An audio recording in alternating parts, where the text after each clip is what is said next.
नहमदु व नुसल्ली अला रसूलिहिल करीम अम्मा बाद फ़अऊज़ु बिल्लाहि मिनश शैतानिर रजीम बिस्मिल्लाहिर रहमानिर रहीम अस्सलामु अलैकुम व रहमतुल्लाहि व बरकातुहू।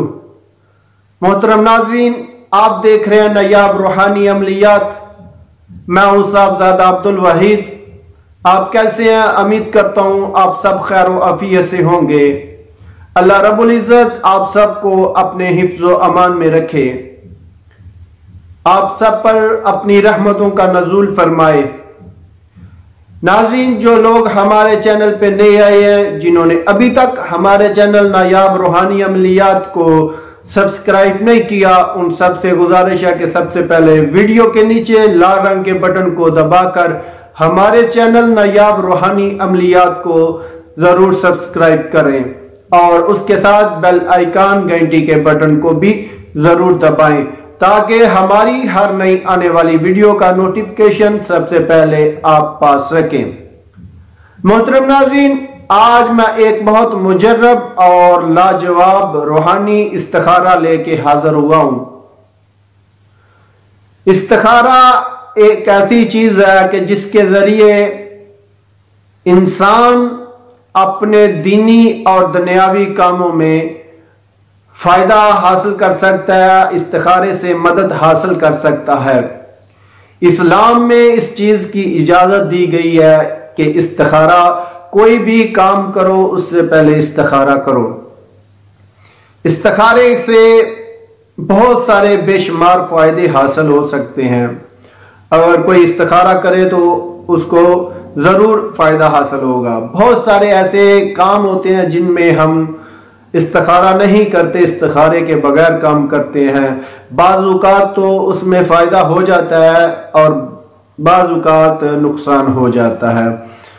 यानी कोई काम शुरू करने लगते हैं तो उसका इस्तिखारा करेंगे तो अगर उस काम में फायदा होगा तो इस्तिखारे के जरिए पता चल जाएगा कि ये काम करें तो फायदा होगा, अगर ना करें तो नुकसान होगा। गर्ज के किसी भी कोई भी जिंदगी में कोई भी काम है, उस काम में आप इस्तिखारा करेंगे तो वो आप किसी भी किस्म के नुकसान से महफूज रहेंगे। हर तरह के नुकसान से आप महफूज रहेंगे और आपके फायदे में जो काम होगा वो आपके सामने आएगा। आप कोई भी कदम उठाते हैं, कोई निकाह करते हैं, किसी बच्ची का निकाह करते हैं, उसके लिए आप इस्तिखारा करें और उससे पहले अगर किसी जगह पे आप बच्ची की निस्बत करना चाहते हैं, उस मामले में भी आप इस्तिखारा करें, क्या हमारे बच्चे या बच्ची का की निस्बत इस फलां जगह पे करेंगे तो अच्छी रहेगी या नहीं। खास तौर पे इस काम के लिए तो लाजमी इस्तिखारा करना चाहिए कि कहीं भी आप बच्चे और बच्ची की शादी करना चाहते हो उसके लिए इस्तिखारा करें ताकि बच्चे और बच्ची की जिंदगी जो है, आइंदा आने वाली जिंदगी वो महफूज हो सके। ना कि आप इस्तिखारे के बगैर कोई काम उनकी निस्बत तय कर दें तो आने वाले वक्त में वो उनकी आपस में ना बन पाए और बात जो है मुश्किल हो जाते हैं हालात, फिर तलाक तक नौबत आ जाती है। तो इस मामले में इस्तिखारा जरूर किया करें ताकि जो बच्चों का मुस्तकबिल है वो महफूज हो सके और वो अच्छे तरीके से उनका मुस्तकबिल बन सके। तो नाज़रीन, आज मैं एक बहुत मुजर्रब और आजमूदा रूहानी इस्तिखारा लेके हाजिर हुआ हूं, जिसके करने से इंशाअल्लाह ताला आप जो भी काम करेंगे, दीनी हो, दनियावी हो, किसी किस्म का भी जो आपका जायज नाजायज काम जो भी उसमें आप इस्तिखारा करेंगे तो वो जो आपके हाथ में बेहतर होगा वो आपको बताया जाएगा कि आप ये काम करें या ना करें। करेंगे तो नुकसान होगा, नहीं करेंगे तो फायदा होगा। जैसे भी जो भी आपके फायदे में होगा वो आपको बताया जाएगा ताकि आप किसी किस्म के नुकसान से महफूज रहें। तो नाज़रीन, ये बहुत आसान इस्तिखारा है और बहुत मुजर्रब और आजमूदा इस्तिखारा है। इस इस्तिखारे से जरूर फायदा उठाएं। तो शुरू करते हैं आज के अपने इस रूहानी इस्तिखारे को। शुरू करने से पहले आपसे गुजारिश है कि वीडियो को आखिर तक जरूर वॉच करें ताकि आपको हमारे अमलियात का मुकम्मल पता चल सके, आप हमारे अमलियात से मुकम्मल फायदा उठा सकें। कुछ चंद खास बातें होती हैं जो हम लिखकर नहीं बताते, वो बोलकर बताते हैं, उनमें कुछ खास बातें होती हैं। अगर आप वो बातें मिस करेंगे तो आपको अमलियात का मुकम्मल फायदा हासिल नहीं होगा। तो नाज़रीन शुरू करते हैं आज के अपने इस रूहानी इस्तिखारे को। नाज़रीन आपको स्क्रीन पे आज का रूहानी इस्तिखारे का नक्श नजर आ रहा है। ये रूहानी इस्तिखारा नक्श के जरिए करने वाला है। बहुत आसान है, बहुत आसानी के साथ आप इस रूहानी इस्तिखारे को कर सकते हैं। नक्श की मैं तरतीब आपको बता देता हूं, आपने किस तरतीब से इस नक्श मुबारक को लिखना है। सबसे पहले आपने 16 खाने बना लेने। 16 खाने बनाकर आपने इनको पुर कर लेना, ठीक है। किसी भी तरतीब से पुर कर सकते हैं, लेकिन अगर खास तौर पे मैं आपको तरतीब, पहले मेरे कई जो नक्श हैं 16 खानों वाले उनमें तरतीब बताई हुई है, फिर भी मैं आपको बता देता हूं। सबसे पहले आपने 2054 वाला खाना पुर करना, फिर 2055 वाला, फिर 2056 वाला, फिर 2057 वाला और फिर 2059 वाला, ठीक है। उसके बाद 2060 वाला, फिर 2061 वाला, फिर 2062 वाला, ठीक है। उसके बाद आपने 2063 और 2064, फिर 2065, 2066, 2067, 67 और 2068 और उसके बाद 2049 और फिर 2070। इस तरतीब से आप अगर पुर कर लें तो ये इंतहाई अच्छा है। ये असल इस नक्श की चाल, 16 खानों वालों की चाल ये होती है। तो इस तरतीब से भी आप पुर कर लें तो बहुत ही अच्छा। अगर इस तरतीब से आपको समझ ना आए तो हमारी किसी पुरानी वीडियो से निकाल के तरतीब देख सकते हैं। अगर नहीं भी फिर भी समझ आती तो आप किसी तरतीब से भी इस खानों को पुर कर लें, ठीक है। इन खानों को पुर करके सबसे पहले आपने ऊपर जो 786 लिखकर आपने खाने पुर करने हैं, ठीक है।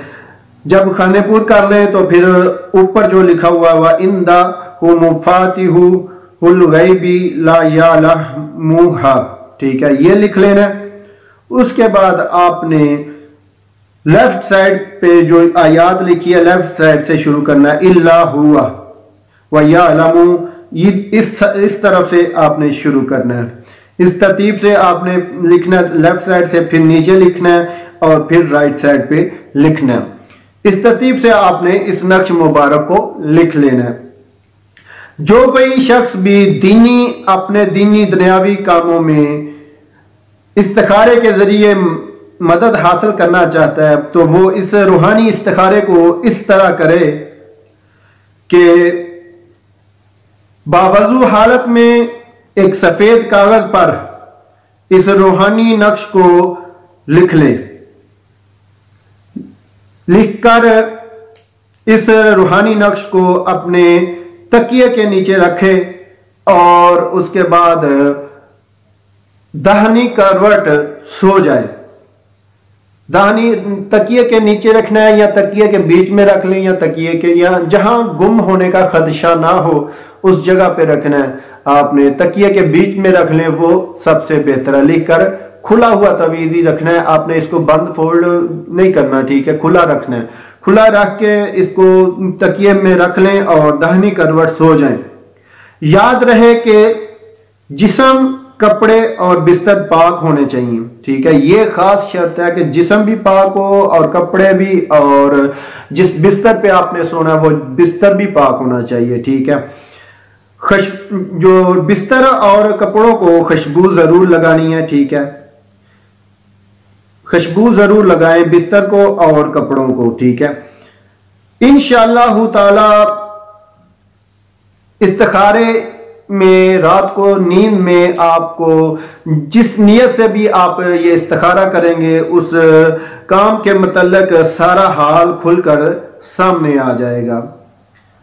आपको ख्वाब में मुकम्मल हर चीज बता दी जाएगी कि क्या ये आपके लिए इस्तिखारा बेहतर रहेगा या ये काम बेहतर रहेगा या नुकसान होगा इस काम में, वो आपको वाज़िया तौर पर बात जो सामने आएगी। ठीक है, अगर पहली रात आपको बात वाज़िया नहीं होती, कुछ समझ नहीं आती, तो आपने इस जो नक्श है वो आपने लगातार बिस्तर में रखकर वो तकिए के नीचे रखकर 7 रातों तक उस तकिए के ऊपर ही सोना और रात को बावजू हालत में और पाक साफ होकर, कपड़े पाक साफ करके और बिस्तर को भी पाक साफ करके खुशबू लगाकर सोना है। ठीक है, पहले तो ये एक रात में ही पता चल जाता है, अगर फिर भी एक रात में ना पता चले तो 7 रातों में इंशाअल्लाह ताला हर हाल में पता चल जाएगा।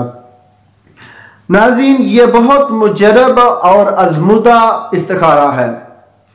इंशाअल्लाह ताला इन 7 रातों में जो भी नियत आपकी होगी वो उसके मतलब बिल्कुल वाज़िया तौर पर आपको बता दिया जाएगा कि ये काम आपके लिए बेहतर है, आपके हक में बेहतर है या आपको इस काम में नुकसान होगा, ये काम आप करें या ना करें। ठीक है, वाज़िया तौर पर इस इस्तिखारे में बताया जाता है।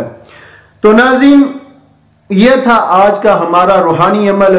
अगर आपको हमारी वीडियो पसंद आए तो हमारे चैनल को जरूर सब्सक्राइब करें और उसके साथ बेल आइकन घंटी के बटन को भी जरूर दबाएं ताकि हमारी हर नई आने वाली वीडियो सबसे पहले आप देख सकें। नाज़रीन, इस रूहानी इस्तिखारे की एक खास बात जो मैं अहम बात है वो आपको बताऊं कि आपने इस नक्श मुबारक को किस दिन लिखना है, किस दिन आप इस रूहानी इस्तिखारे को शुरू कर सकते हैं।